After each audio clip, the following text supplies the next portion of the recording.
안녕하세요. 네, 반갑습니다. 오랜만에 제가 모교에 와서 이렇게 학생들을 만나게 돼서 아주 반갑습니다. 개인적으로도 참 오랜만에 학교에 오니까 소회가 여러 가지가 들긴 합니다. 집이 너무 많아져서 옛날 저희가 학교 다니던 1970년대 후반, 제가 입학할 때는 교문이 없었는데요. 예, 교문이 없었고 교문이 있는 데부터 신림사거리까지가 비포장이었습니다. 그때 생각도 나고 아주 반갑습니다. 여기 뭐 방송 장비가 왔다 갔다 하죠. 너무 긴장하지 마십시오. 이제 제가 책을 내고 나서 글쓰기 강연에 대한 요청이 되게 많아서 고달프거든요, 다니면. 그래서 어디 한 군데 할 때 찍어가지고 유튜브에 올리자, 무료 콘텐츠로. 그러면 이제 그거 보면 되지 않냐. 이제 그렇게 생각하고 오늘 이거 지미집이라고 그러는데요. 저 방송 전문 용어로 이렇게 쫙 이렇게 잡기도 하고 이러는 겁니다. 너무 신경 쓰지 마시고 그냥 강연에만 집중해 주시면 될 것 같습니다. 초대를 해주신 교수님 성함이 박정희 교수님이시던데 감사합니다. 제가 정치하던 시절에 이제 학생회 초대로 와서 정치 강연한 이후로 처음으로 이제 모교에 와서 글쓰기 강연을 하게 돼서 제가 학교 다닐 때 이런 강연이 있었더라면 좋았을 거다, 그런 생각을 좀 합니다. 왜냐하면 사실 제가 78년도에 입학해서 91년도에 졸업했는데요. 9월 달에 14년 정도 다녔는데, 다니긴 8학기 다녔습니다. 13년에 걸쳐서 졸업할 때 졸업 논문을 썼죠. 학부 졸업 논문을. 물론 짜집기 했습니다. 논문이라는 걸 써본 적이 없어가지고요. 논문을 어떻게 쓰는지 최소한 형식에 대한 지도조차 받은 적이 없어서 테마를 어떻게 정하고 그 테마를 잡았으면 자료를 어떻게 구해가지고 그 자료들을 어떻게 처리하고 그래서 글을 어떻게 쓰는지에 대해서 전혀 아는 바가 없었기 때문에 그때 이미 제가 글 쓰는 직업을 가지고 있음에도 불구하고 논문은 대충 짜집기, 그때는 인터넷은 없어가지고요. 그냥 도서관에서 자료를 찾아서 거기서 짜집기를 했죠. 짜집기 했는지를 알기가 되게 어려웠어요, 그때는. 지금은 검색 엔진까지 있다고 그러더라고요. 그래서 오늘 제가 드리는 이제 여러 가지 말씀이 여러분들한테 큰 도움은 안 될 거예요. 그러나 앞으로 지식을 다루는 사람으로서 살아가다 보면 글 쓰는 일이 필수인데, 이제 그 능력을 스스로 향상시키는데 약간의 이 촉매제 정도가 이제 될 수 있으면 좋겠다, 이런 희망을 가지고 이제 말씀을 드립니다. 제가 한 1시간 정도 말씀드리고요. 나머지 1시간은 질의응답 시간을 갖도록 하겠습니다.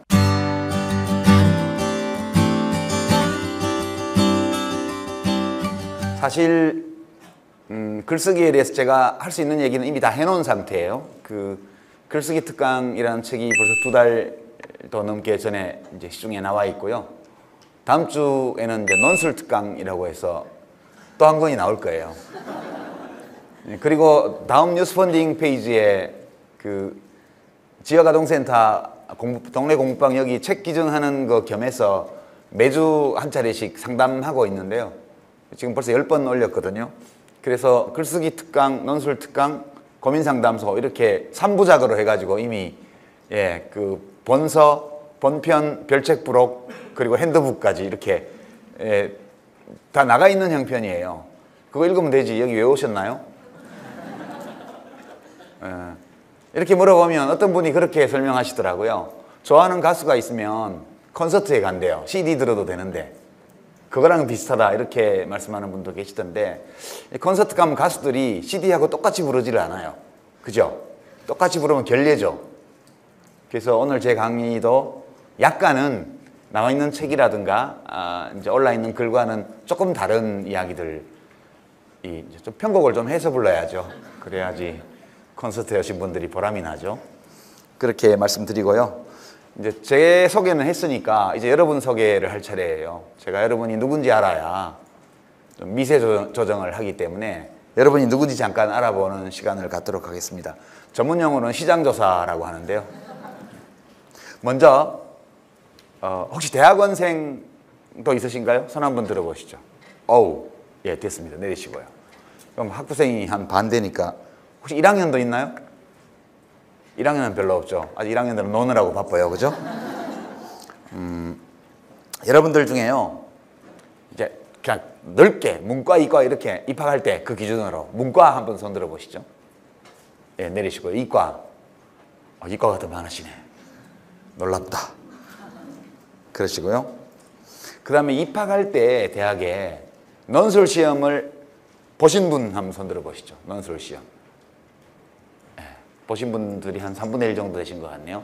논술 시험을 보지 않는 전형으로 들어오신 분이 훨씬 많습니다. 그죠? 그렇지만 논문은 다 쓰셔야 되죠. 여기는 공부하는 곳이고 여러분들은 공부하는 사람들이니까 제가 다른데 이제 그냥 시민단체라든가 또는 일반 시민들을 위한 글쓰기 강연 때와는 조금 다른 내용으로 오늘 해보려고 합니다. 다만 이 찍어서 유튜브에 올릴 거기 때문에 완전히 동떨어진 얘기는 할 수가 없어요. 그래서 여러분들한테 눈높이를 맞추되 일반 시민들이 이 영상을 보고 혹은 뭐 다른 대학생들, 대학원생들이 볼 수도 있으니까요. 자기가 업무에 필요한 글을 쓰거나 또는 뭐 취업이나 진학을 위한 글이나 또는 생활글을 쓸 때 참고될 수 있는 내용으로 그렇게 한번 해보겠습니다.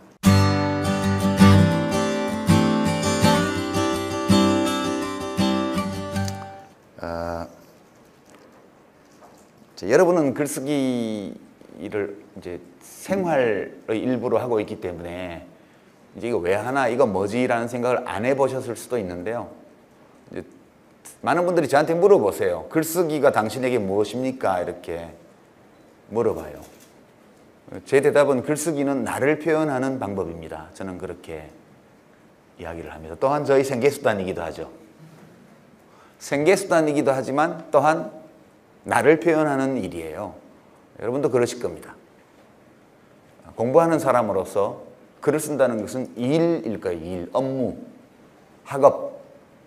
그러나 동시에 그 글을 통해서 자기 자신의 생각, 감정, 전공에 따라서, 글의 장르에 따라서 지향, 소망 또는 이야기, 내 안에 있는 어떤 것, 내가 알게 된 것, 내가 연구하고 있는 것, 내가 호기심을 가지고 있는 것, 이런 것들에 대해서 표현하는 거예요.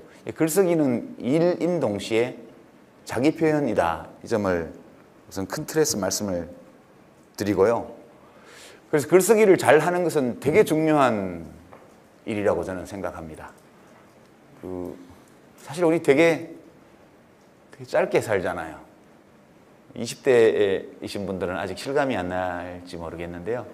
마치 영원히 살 것처럼 느껴질 수도 있어요. 그러나 젊은 분들일수록 우리 삶이 유한하다는 것을 깊이 생각할 필요가 있다고 저는 느낍니다.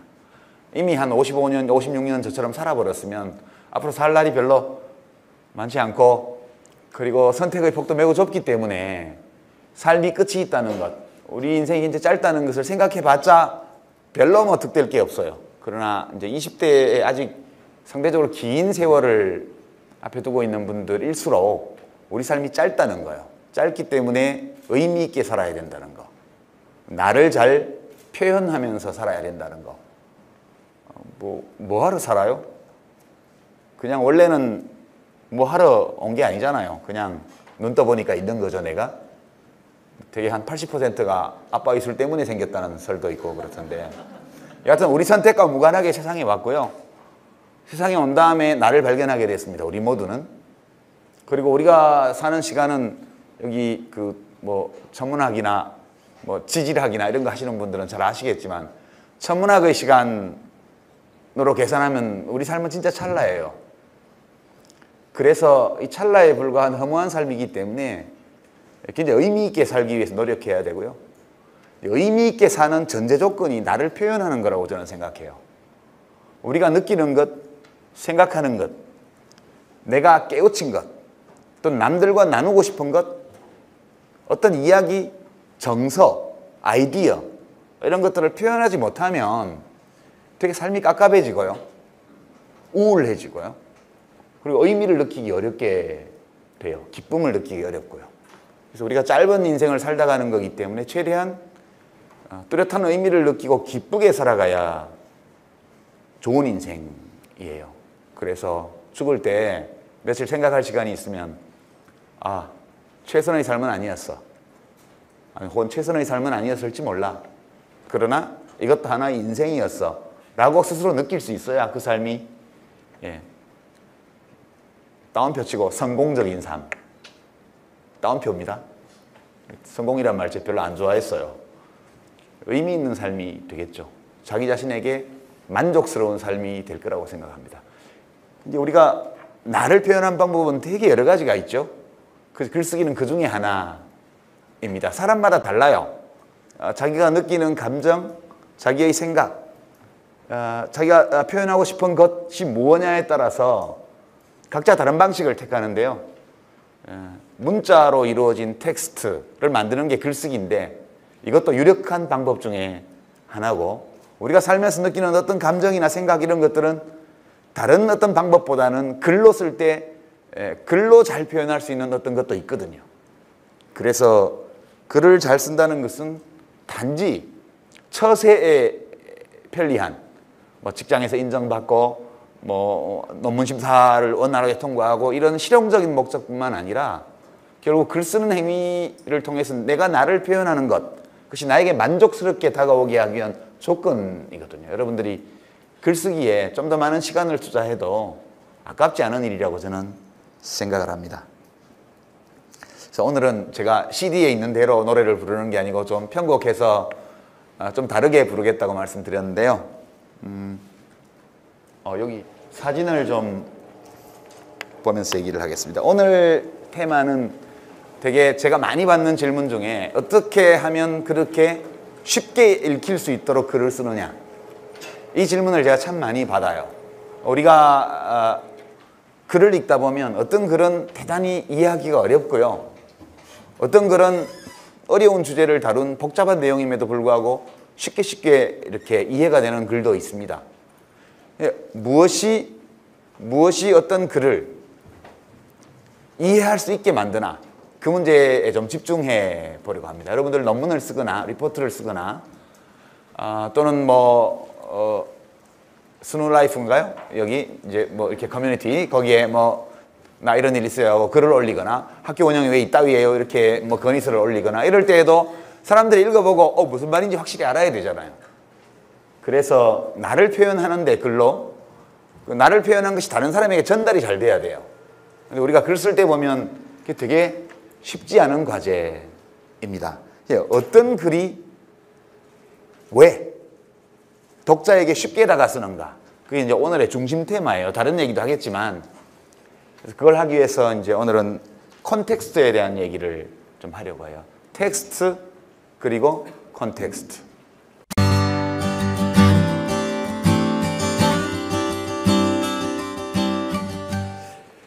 보통 우리가 문자로 써진 글을 텍스트라고 얘기하는데요. 문자로 써진 어떤 메시지. 근데 텍스트는 글만 있는 게 아니죠. 여기 지금 우리가 보고 있는 이 사진도 텍스트입니다. 어떤 사건도 텍스트고요. 어떤 메시지를 전하고 있어서 또는 메시지를 담고 있어서 해석이 필요한 모든 것을 텍스트라고 하고요. 그중에 문자로 이루어진 텍스트를 우리가 글이라고 부릅니다. 우리가 오늘 다루는 주제는 어떻게 문자 텍스트를 효과적으로 쓸 것이냐라는 주제를 가지고 이야기를 하고 있죠. 이제 이 중심 주제의 답을 미리 말씀드리면, 텍스트 안에 콘텍스트를 포함시키면 쉽게 이해가 돼요.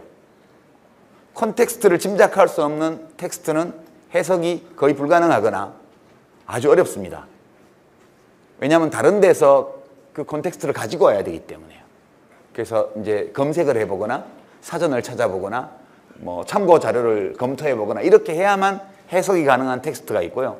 어떤 텍스트는 그런 것을 찾아보면 더 좋겠지만 굳이 찾아보지 않아도 텍스트 그 자체 안에 컨텍스트를 짐작하게 하는 내용들이 포함되어 있으면 굉장히 쉽게 읽힙니다. 그게 이 오늘 중심 주제의 결론인데요. 그걸 좀 실감나게 우리가 보기 위해서 사진이라는 좀 다른 텍스트를 제가 가지고 왔습니다. 이 사진 혹시 아시는 분 계세요? 손 들어 보시죠. 예. 이 되게 유명한 사진이죠? 예. 어떤 사진이에요? 그냥 큰 소리로 한번 말씀해 보시죠. 여기 어디죠? 지금 이 공간이, 이 사진이 보여주는 공간이 공항. 예. 그 군용공항이에요. 자, 지금 뒷모습이 보이는 사람 누구예요? 어떤 사람이에요? 아, 뒷모습. 군인. 어떤 군인이에요? 예, 전쟁 갔다 돌아온 군인. 비슷하게 맞췄네요. 짐작이 되죠? 여러분들이 이 사진에 대한 설명 정보가 없어도 이 텍스트 자체를 봐도 어느 정도 감이 오죠. 저 맞은편에서 뛰어나오는 사람들은 얼굴을 보세요. 이 영장류가 얼굴 근육을 통해서 표출할 수 있는 가장 극단적인 형태의 감정을 보여주죠. 이 얼굴에 나타나는 감정은 반가움, 기쁨, 사랑. 이 텍스트 자체가 아무 설명, 콘텍스트에 대한 설명이 아무것도 없어도 우리에게 말을 걸어요, 이 사진이. 그러나 그것이 전부는 아니죠. 이 뒷모습이 보이는 군인은 베트남 전쟁에 파병되었다가 죽은 줄 여러 해 동안 사망한 것으로 추정했다가 생존해서 포로로 잡혀 있다는 걸 미국 행정부에서 알고 협상을 해서 구출해 왔습니다. 그래서 구출이 되어서 미국으로 돌아와서 공항의 가족들을 만나는 장면이에요. 이 퓰리처상을 받은 유명한 사진인데요. 지금 제가 간단히 설명을 드린 이 컨텍스트는 텍스트를 해석하는 데 도움이 되는 또는 필요한 모든 정보를 컨텍스트라고 그럽니다. 컨텍스트가 있어야만 텍스트를 해석할 수가 있어요. 그러니까 이 텍스트 자체는 말을 해요. 말을 하지만 그것이 원래 우리가 글을 쓸 때는 내 안에 있는 어떤 것을 표현한 거잖아요, 글이. 그럼 일단 내 안에 있는 문자가 아닌 어떤 감정, 이야기, 생각, 정서 이런 것들이 문자에 담겼어요. 정확하게 그대로 담길 수는 없죠. 이거는 미디어에 실은 거니까요. 내 생각 그 자체는 아니에요. 최대한 읽는 사람이 그 문자 텍스트 안에서 내가 원래 표현하고자 했던 것을 발견할 수 있도록 글을 써야 돼요. 그렇지만 정확하게 표현할 수는 없죠, 내 글을. 일정한 왜곡, 단순화, 추상화 이런 것들이 이루어집니다. 이제 내놨어요. 보는 사람이 그걸 또 읽어갑니다. 읽어가는데 내가 표현하려고 했던 그대로 읽어지나요? 안 읽어지죠. 왜냐하면 그 글을 쓴 나와 그 글을 읽는 독자는 전혀 다른 사람이에요. 전혀 다른 개성, 전혀 다른 경험을 갖고 있고 전혀는 아니지만 상당히 다른 공부나 학습을 했을 수 있고요. 그리고 나와는 다른 이해관계의 맥락 속에 있고요. 예. 또 내가 글을 썼을 때와는 다른 동기를 가지고 그 글에 접근했을 수도 있어요. 아주 다른, 완전히 다른 주체이기, 정보 처리 주체이기 때문에 내가 이 텍스트 안에 실으려고 했던, 이 텍스트를 통해서 표현하려고 했던 그대로 그 사람이 읽어간다는 보장이 없어요. 그래서 소통이라는 거는, 완벽한 소통이라는 건 원래 불가능한 거예요. 말로 하든 글로 하든 사진으로 하든 뭘로 하든 단독자로 태어난 우리 사람들 사이에 완전한 소통이라는 것은 불가능합니다. 저는 그건 단언해요. 부모 자식 간에도, 형제 간에도, 형제 남매 간에도, 배우자와도 완벽하게 소통하는 것은 불가능합니다. 비슷하게 가면 성공이에요. 되게 이 사진이 퓰리처상을 받았는데 그 이유는 콘텍스트에 대한 설명이 없어도 이 텍스트만으로 이 사진을 찍은 사람이 전하려고 했던 어떤 것, 메시지 이런 것들이 전달이 돼요. 사람들에게. 그러나 완전하지 않죠. 그래서 우리가 글을 쓸 때는 이 사진을 찍는 것과 거의 비슷한 행위입니다. 글을 쓸 때는 내가 표현하고자 하는 어떤 것을 문자로 옮기는데 우선 첫 번째는 정확하게 내 생각이 내가 표현하려고 하는 것이 옮겨지도록 써야 되고요.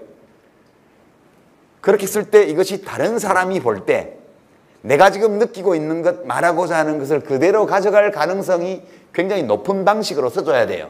그래야 이제 리포트 보는 교수님이 오, 잘 썼네.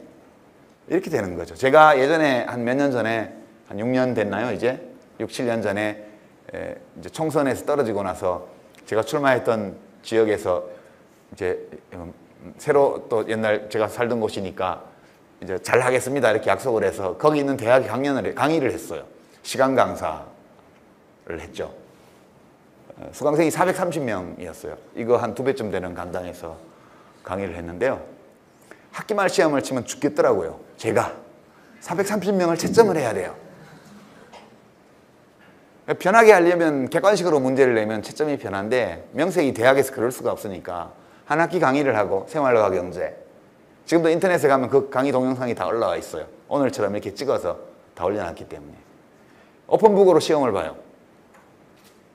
그런데 채점을 하려고 답안지를 보면 답안지에 반 페이지도 못 채운 게 한 3분의 1쯤 되더라고요. 이게 뭘 의미하는 걸까 이렇게 본다면 결국은 그 얘기는 제가 어떤 테마를 줬는데 학생들이 그 테마에 관해서 내 생각을 이제 출제자가 요구하는 생각을 쓰는데 필요한 자료를 아예 어디 있는지 모르거나 아니면 그 주제를 이해 못했거나 이런 거죠.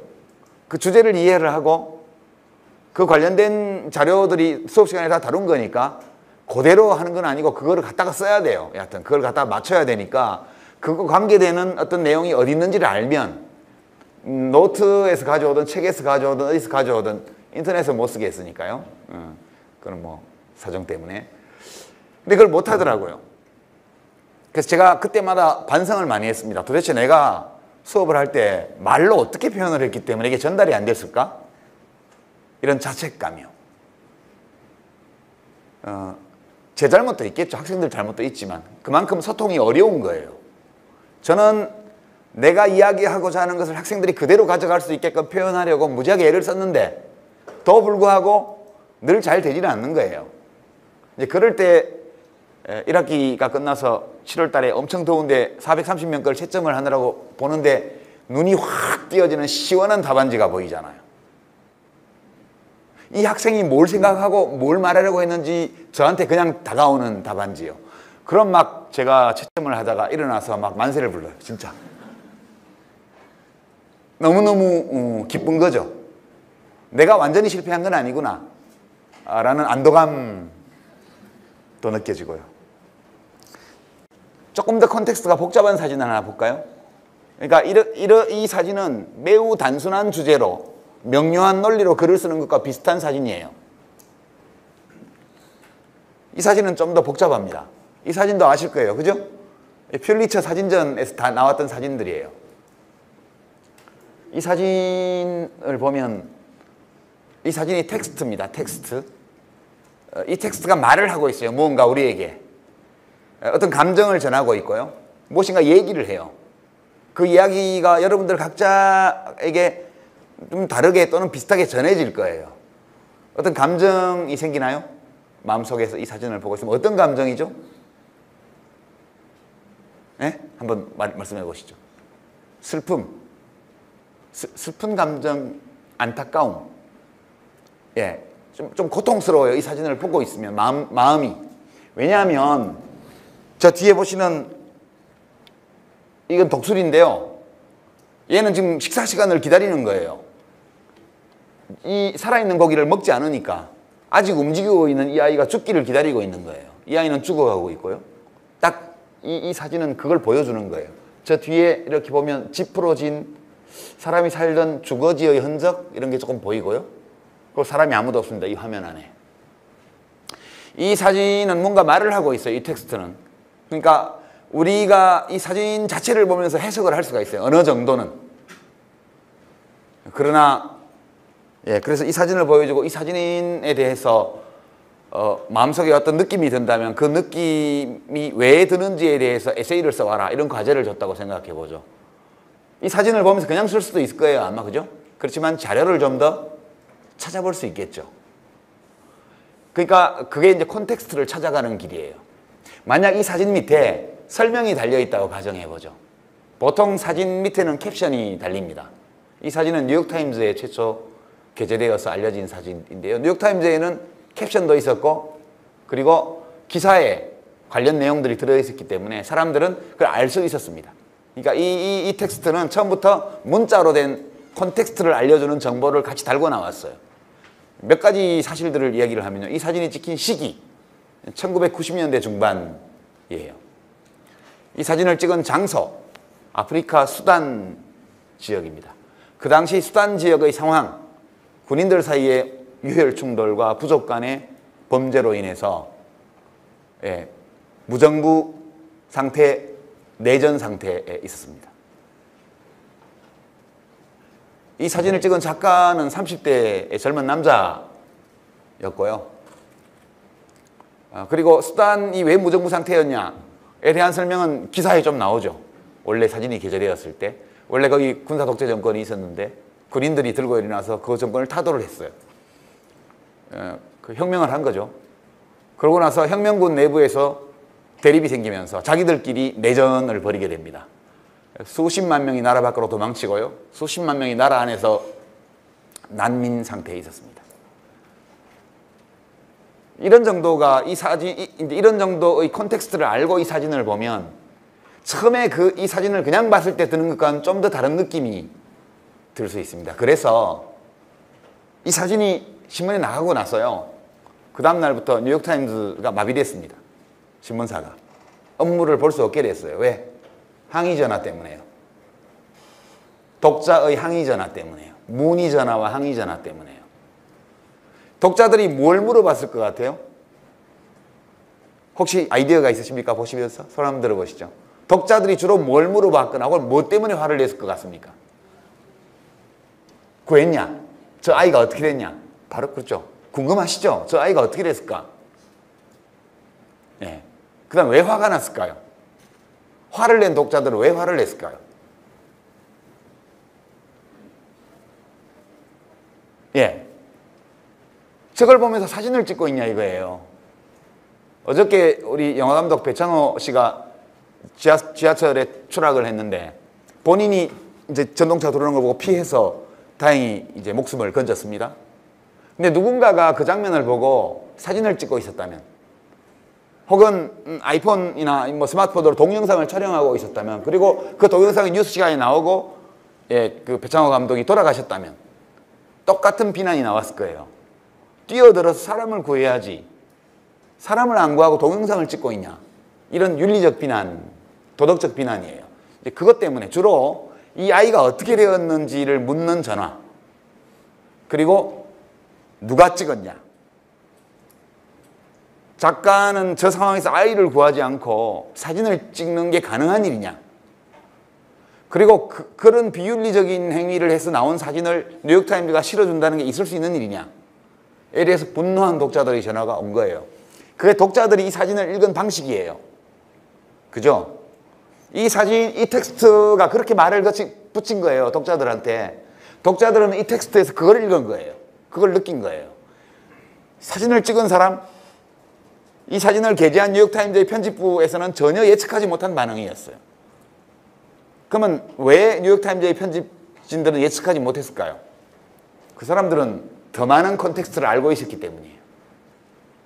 이 사진과 관련되어 있는 콘텍스트를 다 알고 나면 화를 내서는 안 된다는 거. 누구도 비난받을 행위를 하지 않았다는 걸 알 수 있어요.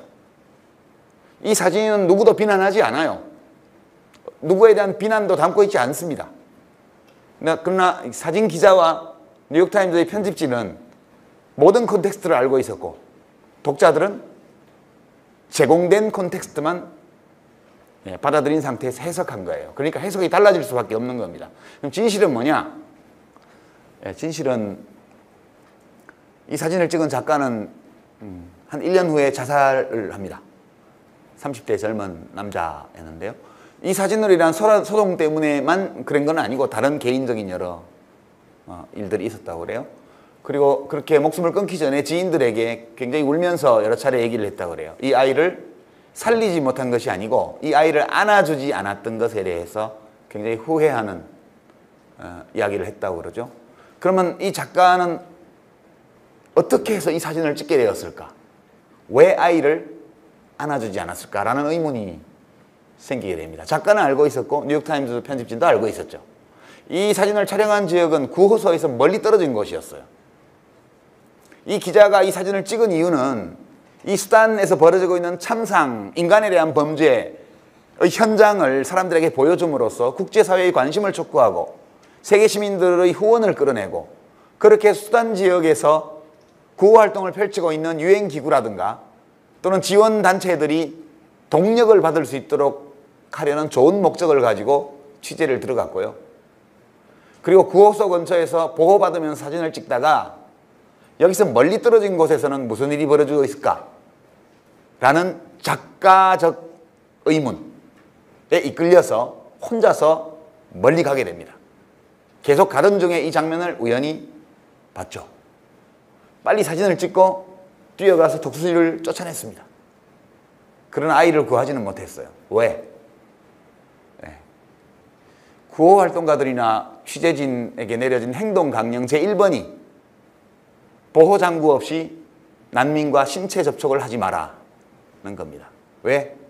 각종 전염병이 창궐을 하고 있었기 때문에요. 이 아이를 안는 순간, 아닐 수도 있지만 이 기자는 전염병에 감염될 위험에 바로 들어가는 거예요. 뿐만 아니라 이 아이를 안고 구호소에 돌아오게 되면 2차 감염, 3차 감염을 일으킬 수도 있습니다. 이런 위험 때문에 아이를 못 안아준 거예요. 그렇지만 이 아이를 안아줬어야 했다고 자기가 생각을 하는 거죠, 나중에. 왜냐? 그래서 우리들의 이성은 당신이 옳은 일을 했고 적절한 행동을 했다라고 이야기를 하지만 우리들의 도덕적 재능 또는 사회적 본능이 우리로 하여금 이 아이를 안아주지 않은 것에 대해서 회한을 가지게 해요. 우리 인간이 그런 존재거든요. 제가 이 사례를 가지고 온 것은 콘텍스트를 모르면 텍스트를 해석할 수 없다는 거예요. 또는 해석할 수 있는 경우에도 원래 이 텍스트를 생산한 사람이 말하려고 했던 것과는 다르게 해석하게 된다는 거예요. 그래서 콘텍스트를 제대로 전달하지 않으면, 텍스트 속의 콘텍스트를 제대로 전달하지 않으면 그 텍스트가 내가 전하고자 하는 것을 다른 사람에게 제대로 전하지 못한다는 뜻입니다. 이 점을 제가 어떤 글을 가지고 와서 같이 보려니까 너무 좀 눈이 답답하고 그래서 똑같은 원리니까요. 사진을 가지고 와서 말씀드렸습니다. 그럼 누가 잘못했냐? 이 사진과 관련해서는 뉴욕타임즈가 잘못한 거예요. 처음부터 사진과 관련된 설명을 제공할 때 이러한 도덕적 자책감, 이 작가에게도 또 독자들에게도 있을 수 있다는 것을 생각을 하고 그 문제, 그 의문을 미리 해소해주는 콘텍스트를 포함시켜줬어야 돼요. 그걸 하지 않으면 굉장한 오해를 부르게 됩니다. 이제 그 점을 여러분께 강조해서 말씀드리고요. 자, 이제 아무런 콘텍스트 없이 존재하는 텍스트가 있을 수 있느냐, 이제 그걸로 한번 이 점을 좀 더 강조하기 위해서 다음 걸 한번 보겠습니다. 다음 사진을요. 이 사진은 콘텍스트가 있죠. 작가가 있었고요.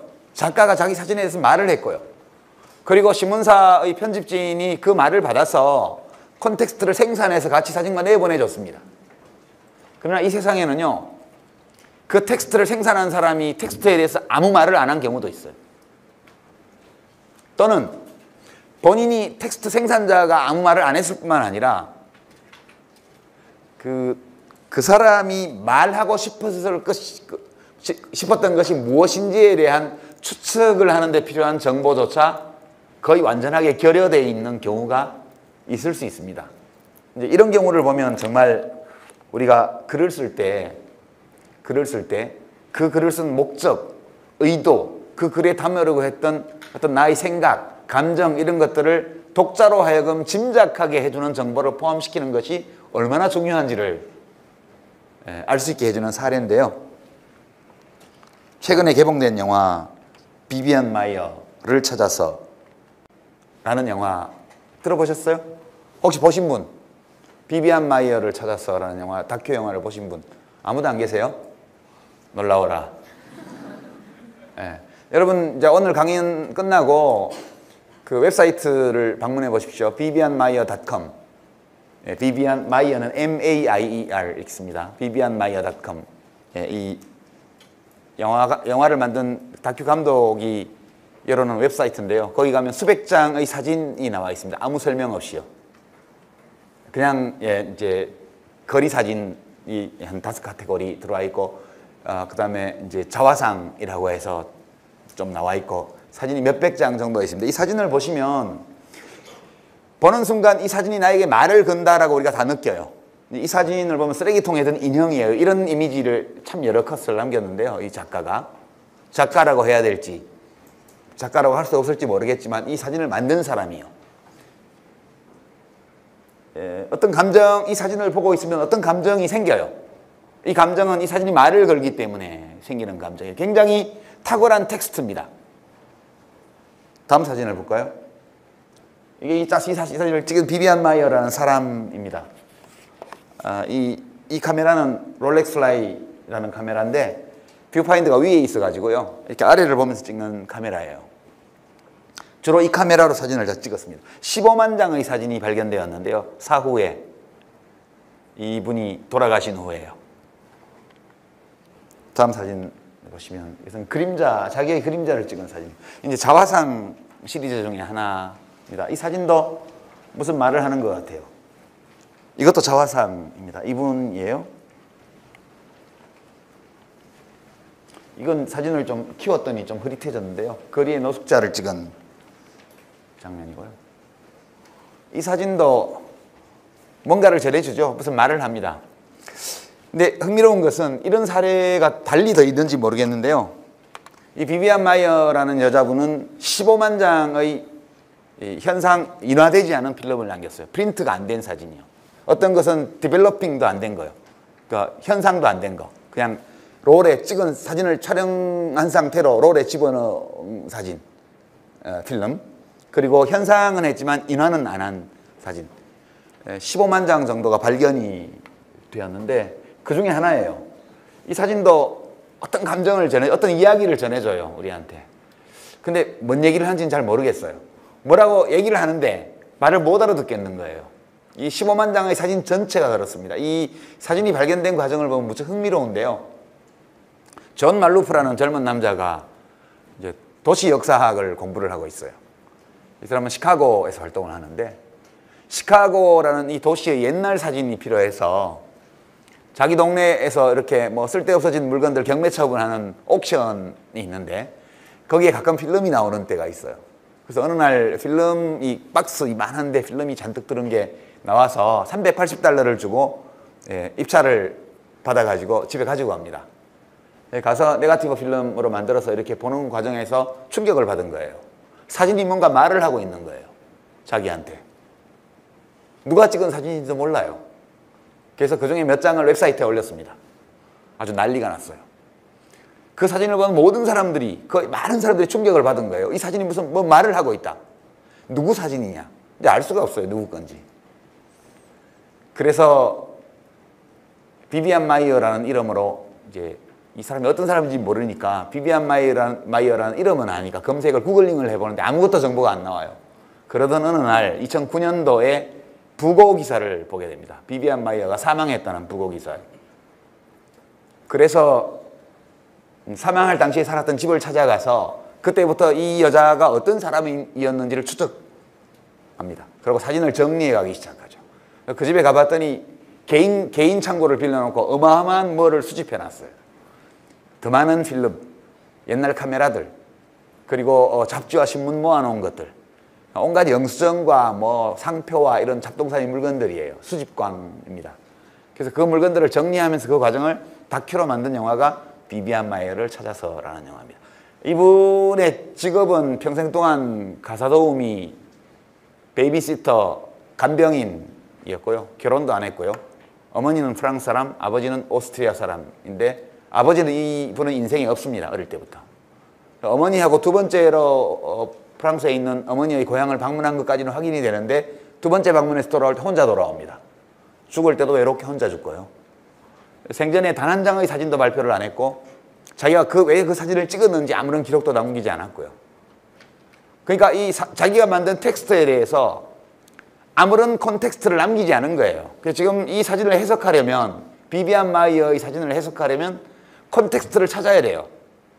이 사람이 무슨 말을 하고 싶어서 이 사진을 찍은 것일까를 짐작하려면 컨텍스트를 찾아야만 돼요. 근데 제가 그 영화를 다 보고 나서도 거기는 이제 초보적인 비비안 마이어의 생애에 대한 또는 관계에 대한 그 사람의 성격에 대한 어떤 행동 양식에 대한 또는 그 사람의 특징에 대한 여러 증언들이 나오지만 그 모든 것을 다 봐도 여전히 왜 이런 사진을 찍었을까? 예컨대 뭐 여기 지금 안 가져왔습니다만 로드킬 당한 고양이 사진 같은 거예요. 또는 도살장에 실려온 양, 그거는 또 이렇게 영상기로 찍어서 필름을 남겨놨던데요. 이 동영상 필름이죠, 요즘으로 치면. 운송되어 오는 과정에서 양들끼리 밟아가지고 밟혀 죽은 어린 양의 시체, 이런 것도 찍어놨고요. 저런 노숙자 사진도 많습니다. 그리고 이렇게 아름다운 사진도 많아요. 자화상도 무지하게 많고요. 도대체 이 사람은 왜 사진을 찍었으며 무슨 동기로 이 15만 장이라는 사진을 찍었을까? 그리고 자기 소득을 거의 다 사진 찍는데 바쳤는데 이렇게 사진을 찍게 한 열정의 근원은 무엇이었나 등등에 대해서 이 사람이 사진 공부를 한 사람인가 아닌가? 또 지금 몰라요. 그러나 사진은 기가 막히게 잘 찍었습니다. 예. 그러니까 저는 이 사례를 보면서 이 사진은 정말 아름다워요. vivianmaier.com 그 웹사이트에 올라 있는 사진 중에 제가 가장 아름다운 사진으로 이제 뽑은 사진이 이 사진이에요. 정말 어떤 느낌이 오는 사진이에요. 이 사진을 보시면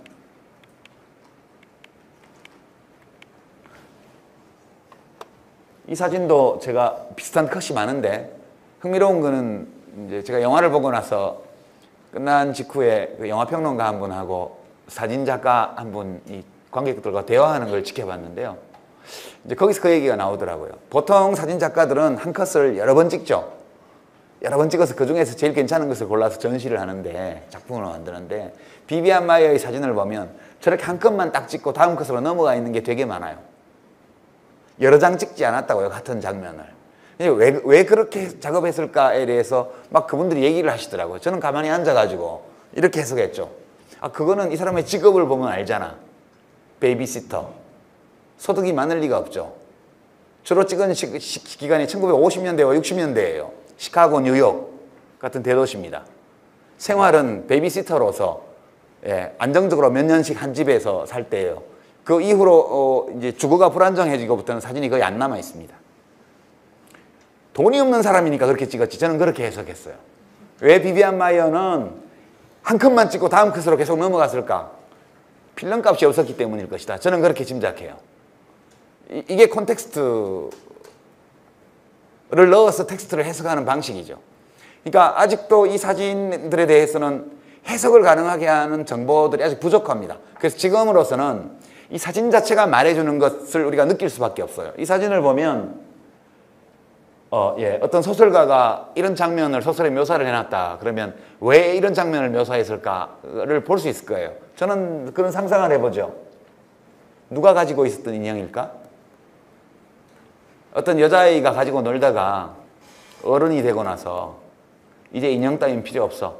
이렇게 해서 버린 걸까? 또는 아직 어린 여자아이가 가지고 놀던 인형인데, 데리고 자던 인형인데 아빠의 사업이 갑자기 망해서 가정경제가 파산되어서 집달리가 들어와서 가재도구를 다 몰수하고 돈 안 되는 것들을 쓰레기통으로 버렸는데 그때 집달리들한테 짓밟혀서 버려진 인형이 아닐까. 이런 스토리들을 짐작할 수 있을 따름이에요. 이렇게 추측할 수 있고 상상할 수 있죠.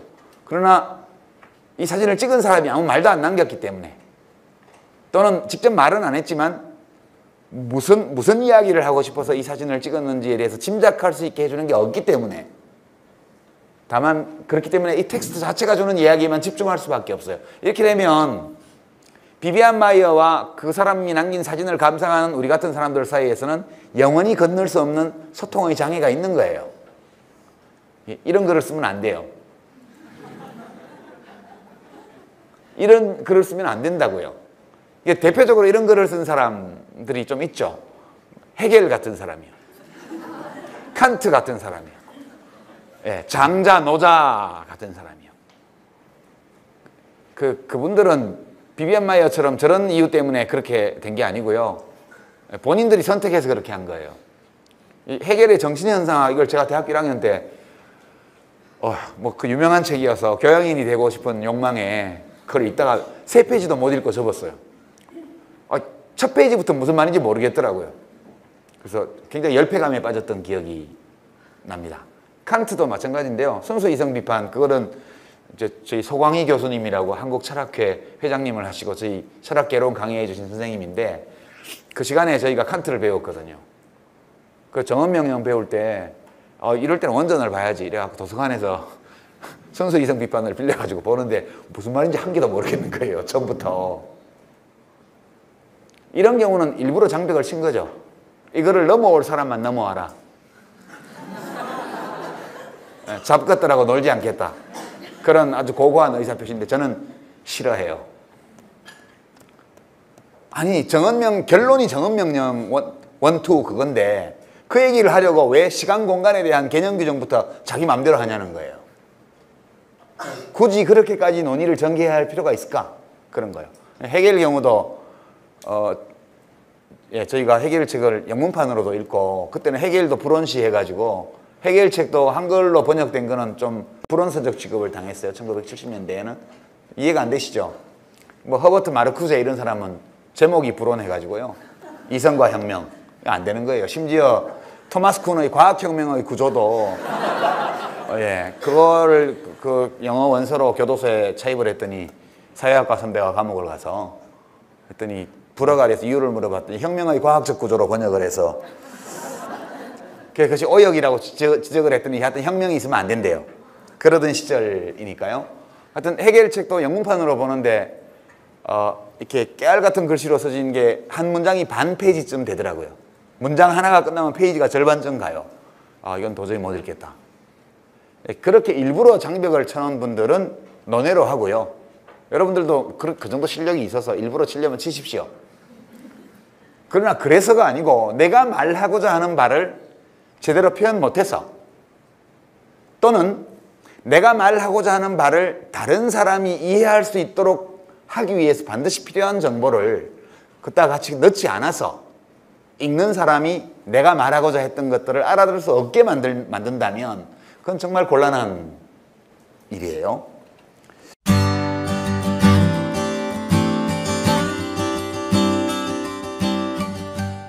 아까 처음에 말씀드렸지만 글쓰기는 자기를 표현하는 거예요. 제가 오늘 핵심 테마를 콘텍스트로 정한 거는 오늘 오신 분들은 늘 평소에 리포트를 쓰거나 뭐 논문을 준비하거나 이런 분들이기 때문에 굳이 초보적인 걸 제가 강조해서 말씀 안 드려도 된다고 생각해서 그렇게 말씀드렸고요. 여하튼 글은 짓는 게 아니라 쓰는 거다. 지어내려고 하지 마시라. 특히 이 학문을 하시는 분들은 지어낼 이유가 하나도 없으니까요. 그렇게 좀 강조해서 말씀을 드리고, 그 다음에 문과 이과 그렇게 나눠보면 문과 쪽은 되게 문학적 분위기가 좀 도는 글을 쓰는 경우도 있고요. 이과 쪽은 되게 이제 아주 건조한 그런 걸 쓰죠. 되게 그러나 대학에서 쓰는 글들은 되게 논리적 글쓰기에 해당됩니다. 문예 창작이 아니라면 수필, 에세이, 평론, 르포, 전기, 보고서, 논문 이런 건데요. 이것도 다 어떻게 보면 자기 표현, 자기를 표현하는 글들이에요. 그래서 우선 글을 쓸 때는 기법의 문제, 글 쓰는 방법의 문제 이전에 내가 무엇을 표현하려고 하는가, 내가 말하려고 하는 내용이 있는가부터 점검해 보셔야 돼요. 제가 글쓰기 상담소를 운영을 해보면 많은 상담 내용들이 어떤 게 있냐면 이 질문을 하신 분은 글을 쓰는 기술이 부족해서 글을 못 쓰는 게 아니고 글을 쓸 내용이 없어서 글을 쓰지 못하는 것이다. 이런 느낌이 오는 글들이 많아요. 그래서 글이 잘 안 써질 때는 단순히 기술적인 문제인지 아니면 내가 거기 표현하고자 하는 내용이 없기 때문인지를 점검해 보셔야 되고요. 내용이 없어서 못 쓰는데 그거를 계속 기술 탓을 하게 되면 헤어날 길이 없습니다. 그래서 지금 내가 어느 경우인지 생각해 보시고, 컨텐츠가 부족하다, 내가 뭔가 이야기할 내용이 부족하다고 하면 공부를 하셔야 돼요. 그때는 글쓰기 책을 읽지 마시고요, 전공책을 읽으셔야 돼요. 그 점을 말씀을 드립니다. 이건 이제 생략하고요. 이건 제가 그냥 우스개 삼아 문학 글쓰기와 논리 글쓰기 차이를 얘기를 한 건데요. 이게 안도현 시인의 너에게 묻는다라는 석 줄짜리 시입니다. 연탄재 함부로 발로 차지 마라. 너는 누구에게 한 번이라도 뜨거운 사람이었느냐. 이 맨 마지막 거는 한 줄이에요. 원래 석 줄짜리 시인데요. 이 시는 텍스트예요. 그죠? 그냥 안도현 너에게 묻는다. 그리고 이 석 줄짜리 시를 딱 보면 어떤 느낌이 오죠. 이걸 장르를 나누면 뭐예요? 연애시? 그런 것처럼 보이죠. 연애. 사랑하는 여인에게 뜨거운 남자가 돼야 된다. 그런 거잖아요. 연탄재는 다 타고 나서 보잘것없지만 한때는 불덩어리였잖아요. 연탄재가 되기 전에는. 그 불덩어리처럼 뜨겁게 자기의 열정을 불태우고 나서 연탄재가 된 건데, 한 번도 불태워보지도 못한 자들이 연탄재를 함부로 차고 다니냐? 너는 진짜 누구한테 뜨거운 사람이냐? 이렇게 물으니까 사랑을 노래한 시처럼 느껴져요. 뭐 그렇게 해석해도 됩니다. 그러나 이 시 역시 컨텍스트를 보면 이제 91년도 작품인데요. 이때가 안도현 시인이 해직교사 시절이에요. 정교조 해직교사요. 그러면 이 시에 대한 해석이 좀 달라져요.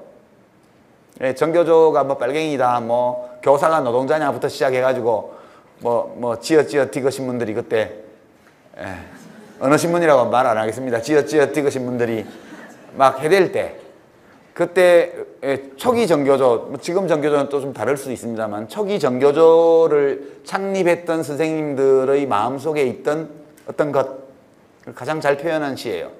그분들이 세상을 향해서 하고 싶었던 말일 거라고 저는 생각합니다. 콘텍스트를 뭘 중시하느냐에 따라서 이 시에 대한 해석이 완전히 달라지는 거죠.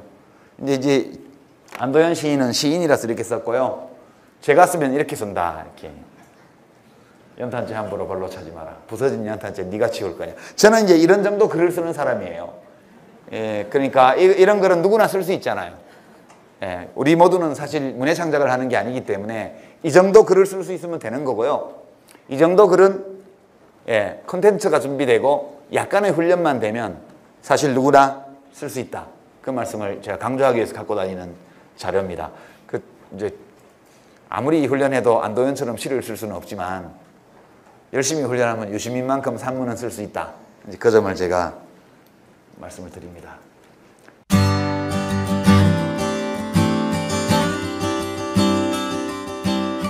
그 다음에 하다 보면 난 어려워, 난 잘 안 돼, 그런 좌절감에 부딪히는 경험들도 있으실 겁니다. 내 친구는 잘 하는데, 또는 누구는 잘 하는데, 그래서 타고나야 되는 거 아니냐. 물론 약간 그런 게 있긴 하죠. 그런 게 있긴 하지만 그래도 우리가 이 학술적인 글쓰기, 이제 직업적인 글쓰기 또는 생활 글쓰기 이런 것들은 재능의 영향을 비교적 덜 받는 분야라고 말할 수 있습니다. 아무나 시인이 되지는 못해요. 그러나 아까 본 그 연탄재 발로 차지 마라, 네가 치울 거냐, 이런 정도는 사실 재능을 타고나지 않아도 누구나 쓸 수 있는 거거든요. 그래서 우리의 글쓰기 능력은 되게 재능과 훈련의 합인데, 문학적인 글쓰기는 재능의 역할이 상대적으로 크고요. 이제 논문 쓰기나 이제 에세이 쓰기나 이런 산문, 생활글 또는 학술적인 글 이런 것들은 훈련이 훨씬 더 중요한 역할을, 압도적인 역할을 한다. 그 점을 말씀을 드립니다. 이건 생략하고요. 이제 여러분들은 이미 대학생, 대학원생들이시기 때문에 이건 책에 다 있는 내용이라 제가 간단히만 말씀을 드리겠습니다.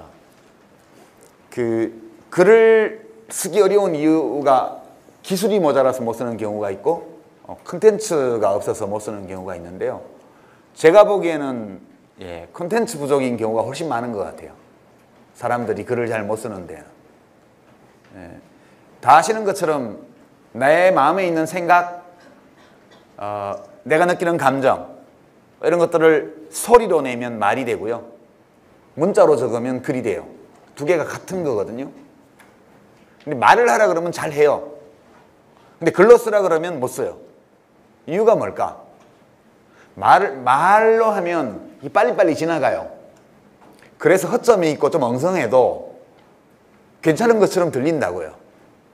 근데 글은 고정되어 있고 한번 쓰면 계속 반복해서 볼 수 있기 때문에 그 결함이나 허점이 되게 잘 보여요. 말에 비해서.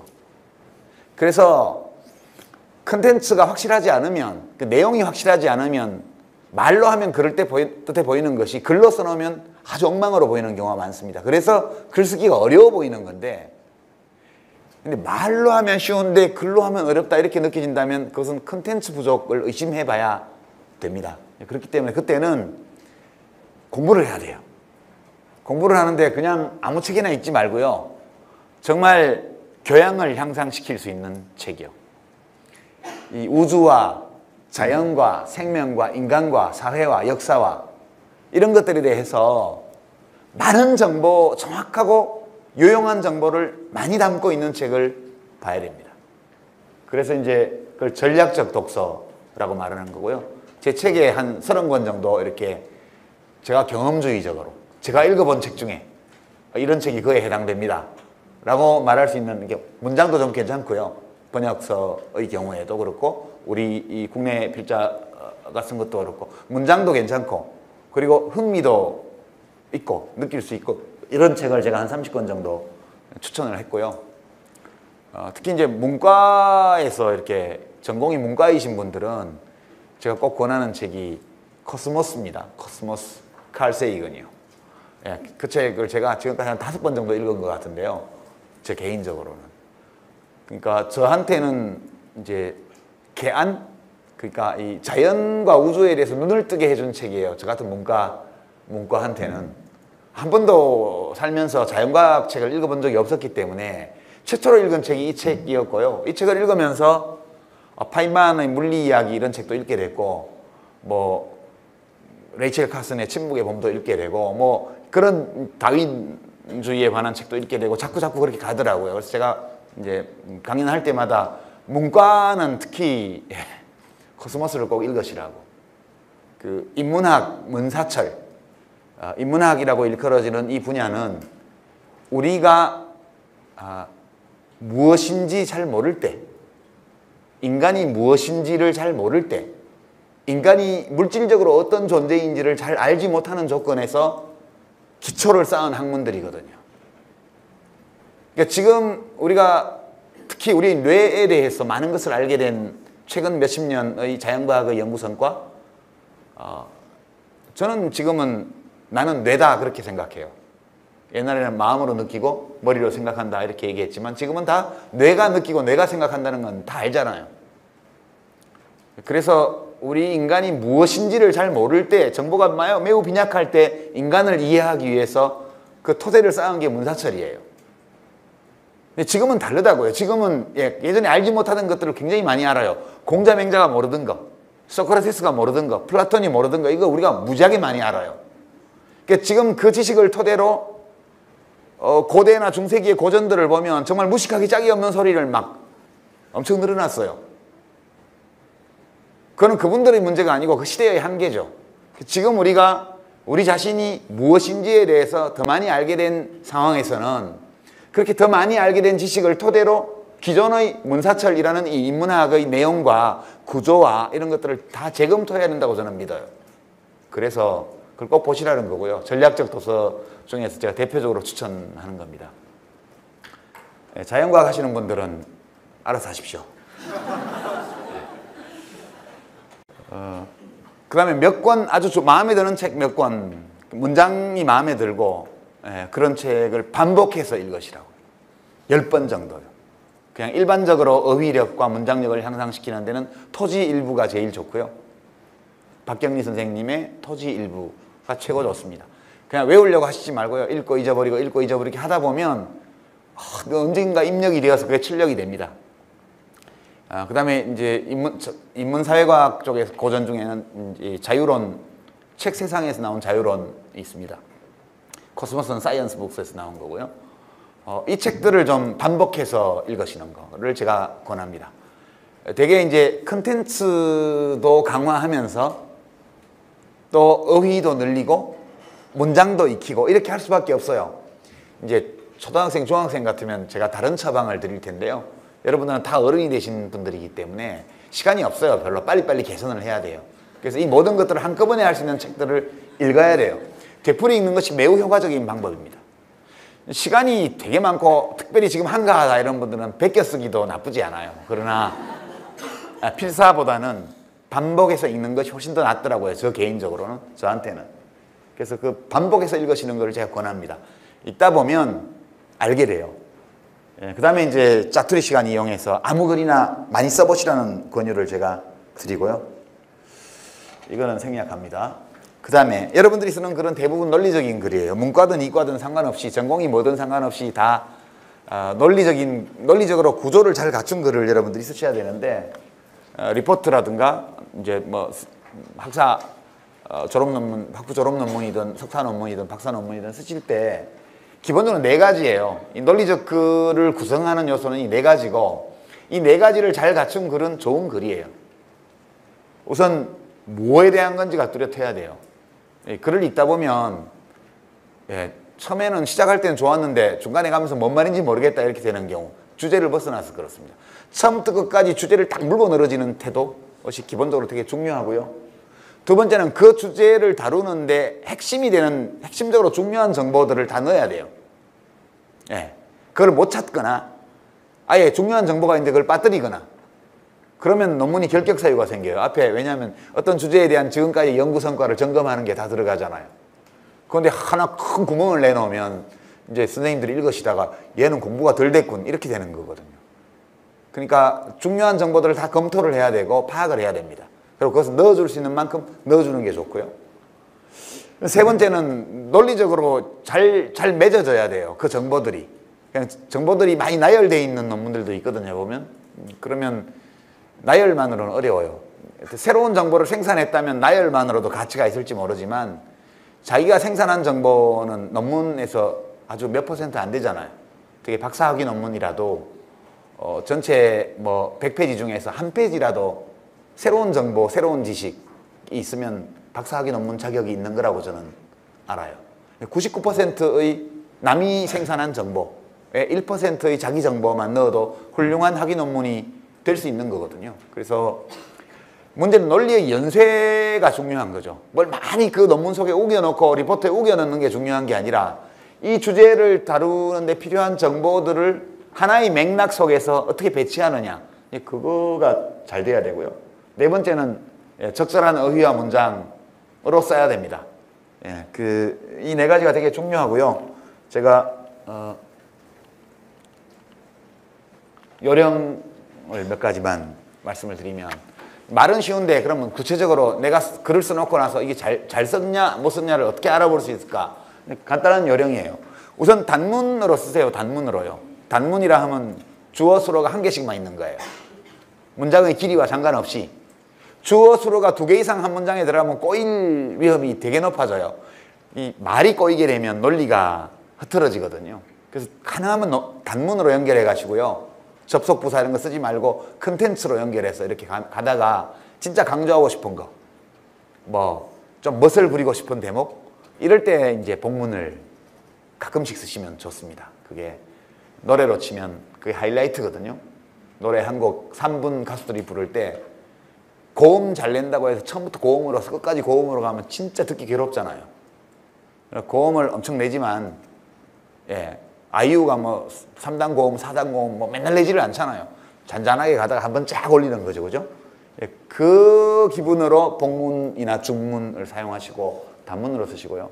두 번째는 논문 길이나 리포트 길이가 중요한 게 아니잖아요.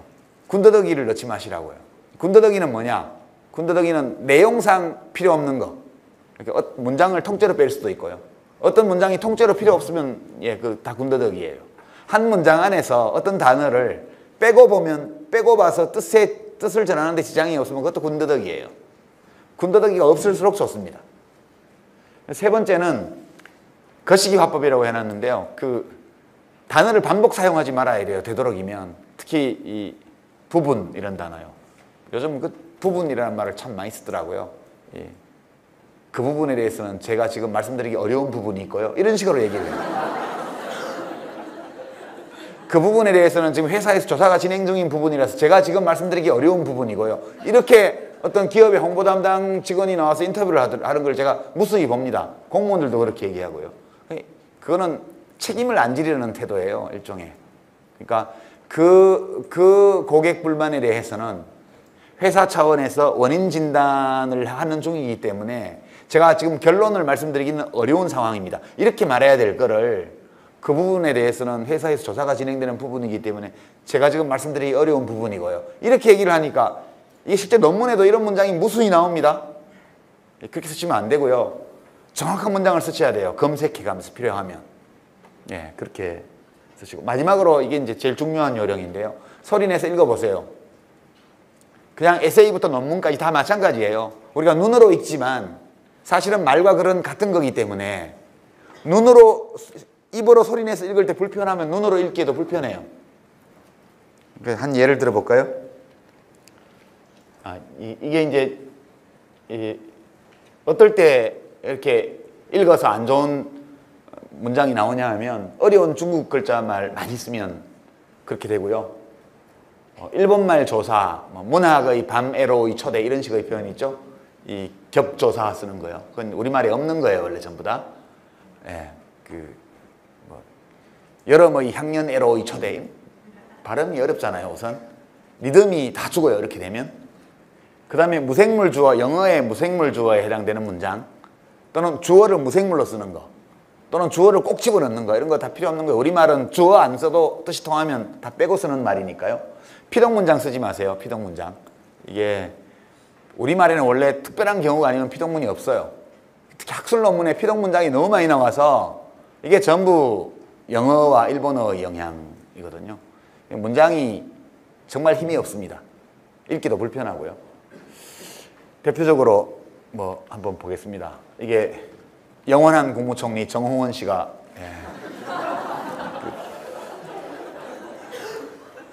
세월호 사고 이후에 민심수습을 위해서 발표한 담화문의 일부인데요. 이거 제가 읽다가 숨 막혀서 질식사할 뻔했습니다.